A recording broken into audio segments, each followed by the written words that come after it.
Proyecto Stellar Abyss. Presentación de prototipo. Mecánica del juego. Movimiento. La nave del jugador tiene libertad de movimiento en los ejes X e Y, con los límites en los bordes de la pantalla. El movimiento se realiza por medio de las flechas del teclado. Cada tecla desplaza la posición del sprite usando un valor base sumando la velocidad de cada nave. Si la posición final resultante supera alguno de los límites de la pantalla, a la posición se le suma o resta una unidad en la dirección opuesta hasta que la posición resultante esté dentro del límite. Las naves enemigas se mueven de derecha a izquierda en dirección opuesta al jugador, pero no tienen libertad de movimiento en el eje Y. La velocidad depende del tipo de nave y se determina inicialmente en el constructor y luego en el método reset, cuando se reinicia la nave enemiga por destrucción o escape de la misma.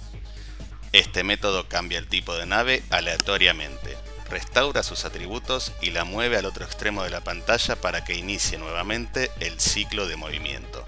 Un principio similar se utiliza para animar el fondo y crear los elementos animados. Las estrellas y los planetas se generan inicialmente en posiciones aleatorias, y una vez que se mueven por fuera de la pantalla, estos elementos se reinician, cambiando la posición en el eje X hacia el otro extremo de la pantalla y una posición en el eje Y aleatoria. En cambio, los asteroides utilizan un método de movimiento aleatorio en dos ejes, lo que agrega una dificultad adicional al momento de esquivarlos. Disparos. Cada nave tiene uno o dos disparos distintos, incluidos en la clase por composición.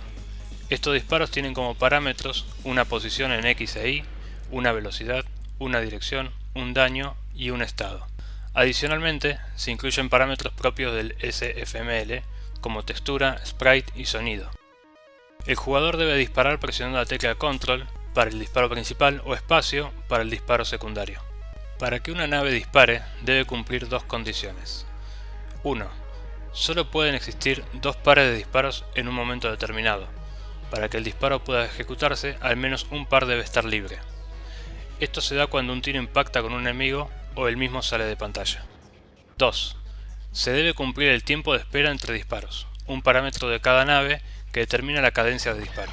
En el caso de las naves enemigas, los disparos no existen en pares, pero las mismas condiciones se aplican para cada elemento del vector disparo.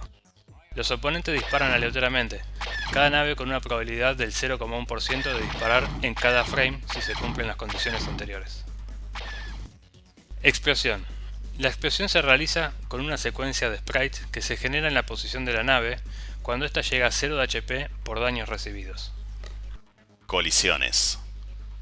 Para detectar colisiones se utiliza la función Perfect Pixel Collision de la librería Collisions.